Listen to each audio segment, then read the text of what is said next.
আগের ক্লাসে আমরা ক্লাস 12 থার্ড সেমিস্টারের থার্ড চ্যাপ্টার কিন্তু শুরু করেছিলাম। আজকে ওই চ্যাপ্টারের পার্ট 2, অর্থাৎ আগের দিন কি পড়েছিলাম, নিরাপত্তাকে দুটি শ্রেণীতে ভাগ করা যায়, একটা প্রথাগত আর একটা অপ্রথাগত। এবার প্রথাগত যেটা, ওটা আভ্যন্তরীণ এবং বাহ্যিক নিরাপত্তা, ঠিক আছে। তো প্রথাগত নিরাপত্তা সম্বন্ধে কিন্তু আজকের পুরো আলোচনাটা, এবং আজকের পরে যে সমস্ত ক্লাসগুলো আসবে সেটা কিন্তু অপ্রথাগত নিরাপত্তা সম্বন্ধে।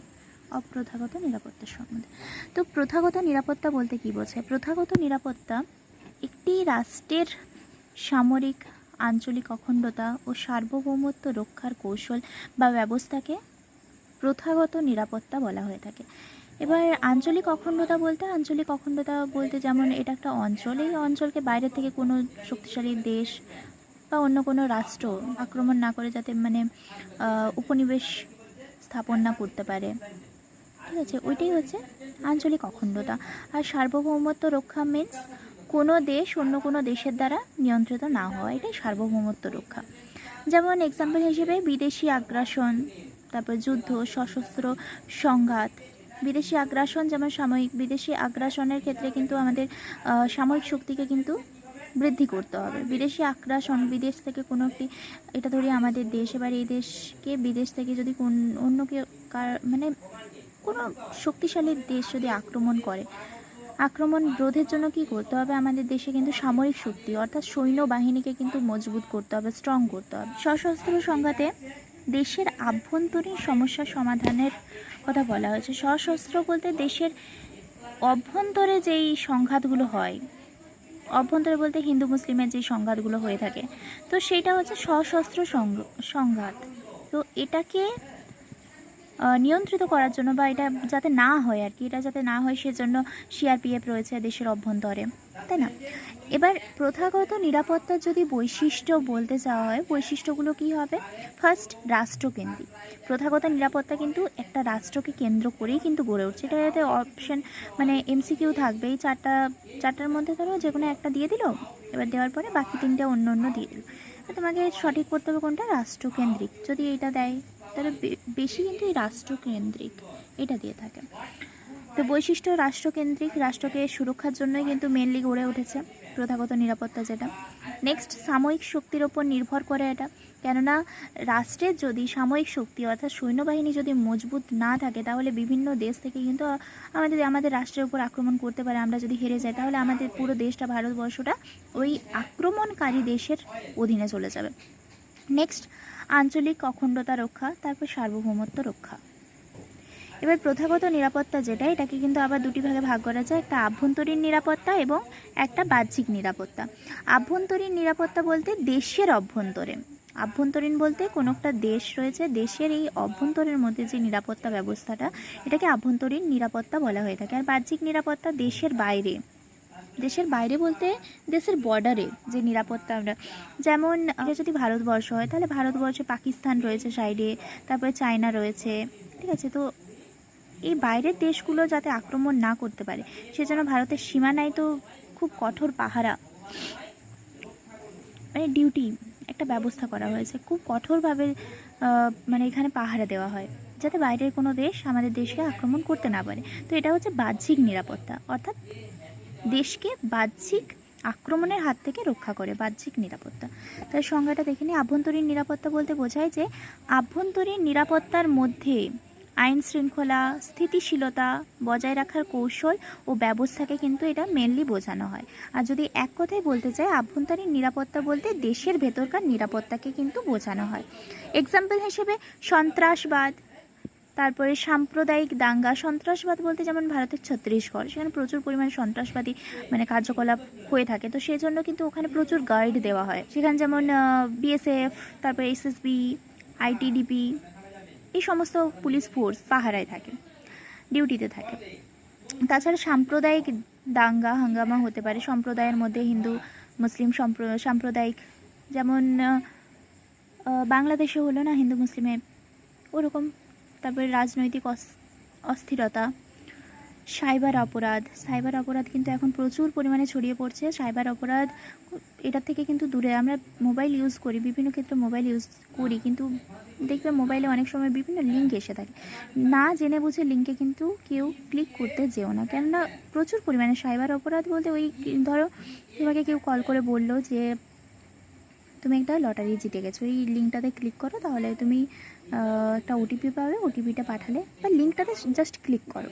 এবার তুমি যদি না জেনে বুঝে ওই লিঙ্কটাতে ক্লিক করে দাও, তাহলে তোমার বা ওটিপির সাহায্যে এটা হয়ে থাকে। যদি তুমি ভুলবশত কাউকে ওটিপি দিয়ে থাকো, এবার ব্যাংকে টাকা ঢোকার বদলে কিন্তু যা ব্যাংকে টাকা ছিল সব খালি হয়ে যাবে। তো সেটাই হচ্ছে সাইবার অপরাধ।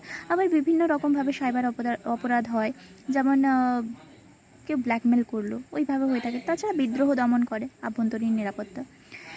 এবার আভ্যন্তরীণ নিরাপত্তা বজায় রাখার দিক কিভাবে আমরা দেশের অভ্যন্তরের মধ্যে নিরাপত্তাকে বজায় রাখবো। এর ফার্স্ট আইনের অনুশাসন, আইনটাকে মানে শক্তপোক্ত করতে হবে, আইনের অনুশাসন। নেক্সট সন্ত্রাসবাদী কার্যকলাপ দমন। এই সন্ত্রাসবাদী কার্যকলাপ দমনের জন্য আমাদের সিআরপিএফ রয়েছে যারা বর্ডারে থাকে। তাছাড়া দেশের অভ্যন্তরে থাকে কারা, বিএসএফ, তাছাড়া আইটিডিপি, এসএসবি, আবার বিভিন্ন পুলিশ ফোর্স রয়েছে। গোয়েন্দা কার্যক্রম, কোনো একটি দেশ গোয়েন্দা কার্যক্রম বলতে ধরো অন্য কোনো দেশ আমাদের দেশের ওপর আক্রমণ করতে চাইছে, ঠিক আছে, ওই দেশটা বা কে আক্রমণ করলো, কোনো একটা দেশ আমাদের দেশের ওপর আক্রমণ করলো, কে আক্রমণ করছে ওটা গোয়েন্দার মাধ্যমে খুঁজে বের করছে যে হ্যাঁ এই দেশটা আক্রমণ করেছে, কোনো একটা মানে চিহ্ন হয়তো ফেলে গিয়েছে। তো এই যে গোয়েন্দা কার্যক্রম, এই গোয়েন্দাও কিন্তু থাকা প্রয়োজন, ঠিক আছে। এবার মাদক দ্রব্য পাচার, এক্ষেত্রে প্রাকৃতিক দুর্যোগও তো একটা আভ্যন্তরীণ মানে বিপদ, দেশের মধ্যকার বিপদ, তো এটার থেকে নিরাপত্তার জন্য প্রয়োজন। তাছাড়া অর্থনৈতিক স্থিতিশীলতা। এবার দেখবো আমরা বাহ্যিক নিরাপত্তা। তো বাহ্যিক নিরাপত্তাটা কি? বাহ্যিক নিরাপত্তা আমি আগেই বললাম যে সহজ কথায় বলতে গেলে একটি দেশকে এই বর্ডারের দিক থেকে বাহ্যিক কোনো আক্রমণের কাছ থেকে নিরাপদ রাখা, এটাই হচ্ছে বাহ্যিক নিরাপত্তা। তার সংজ্ঞাতে কি বলা হয়েছে? বাহ্যিক নিরাপত্তা বলতে বিদেশি শক্তি থেকে আগত সাময়িক হুমকি বা আক্রমণের বিরুদ্ধে প্রতিরক্ষার ব্যবস্থা, এটাই হলো বাহ্যিক নিরাপত্তা। যেমন বিদেশি অগ্রাসন, তাছাড়া যুদ্ধ, সীমান্ত সংঘাত বলতে কি, যেমন ভারত পাকিস্তান কাশ্মীরকে নিয়ে কিন্তু একটা সীমান্ত সংঘাত লেগেই রয়েছে। পাকিস্তান বলছে যে পুরো কাশ্মীরটাই আমার, ভারত বলছে না কাশ্মীরটা আমাদের, ঠিক আছে। তো একটা লেগেই রয়েছে, সংঘাত লেগেই আছে, যা তোমরা ইতিহাসে পড়েছো নিশ্চয়। তাছাড়া সাইবার আক্রমণ, এটা তো আগে যেটা বললে আভ্যন্তরীণ নিরাপত্তা, ওখানে দেশের অভ্যন্তরে সাইবার ক্রাইম হচ্ছে, ঠিক আছে, কিন্তু এটা যেটা সাইবার আক্রমণ, এটা দেশের বাইরে থেকে, মানে অন্য দেশ আমাদের পুরো দেশের ওপর যদি সাইবার ক্রাইম করে দেয়, সাইবার আক্রমণ করে, ওটাকে বোঝানো হয়েছে। এবার বাহ্যিক নিরাপত্তা রক্ষার দিকসমূহ। বাহ্যিক নিরাপত্তা এটা আমরা বাহ্যিক দিক থেকে, অর্থাৎ কোনো একটি দেশ যাতে আমাদের দেশকে আক্রমণ না করতে পারে, হুমকি না দিতে পারে, তা আমরা কিভাবে নিরাপদ থাকবো। তো দেখো, সীমান্ত সুরক্ষা করতে হবে। সীমান্ত সুরক্ষা মিনস কি? সীমান্ত সুরক্ষা মানে হচ্ছে এটা ধরি আমাদের দেশ, এই দেশের মধ্যে এই যে সীমান্ত, এই সীমানায় কিন্তু প্রচুর পরিমাণে গার্ড দিতে হবে, মানে খুব তীক্ষ্ণ, যাতে কেউ প্রবেশ করতে না পারে, বাইরের দেশ থেকে কেউ যাতে আমাদের দেশে প্রবেশ করতে না পারে বা কোনো আক্রমণ না করতে পারে, ঠিক আছে। সেই জন্য এখানে কিন্তু কঠিন সুরক্ষা ব্যবস্থা করতে হবে, সীমান্ত সুরক্ষা। এবার সামরিক প্রতিরক্ষা মানে কি? সামরিক মিন্স সৈন্য।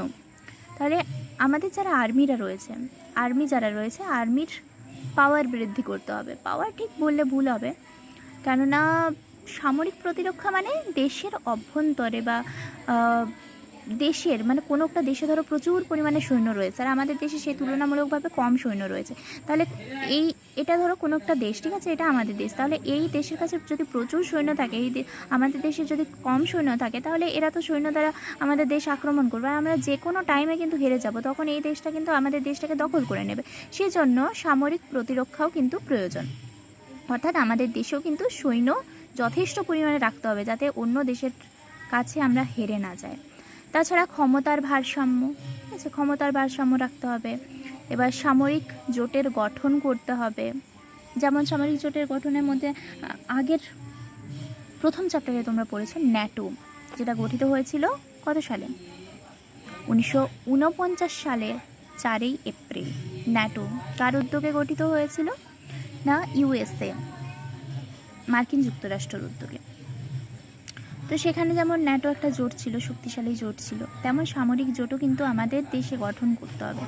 তাছাড়া কূটনীতি, কূটনীতি কূটনীতি বলতে কি বলো তো? কূটনীতি বলতে দেখো এখানে লিখেছি, একটি দেশ অন্য দেশের সাথে কূটনীতিক বাহ্যিক নিরাপত্তা করে, যেমন এটা আমাদের দেশ, এটা অন্য একটা দেশ।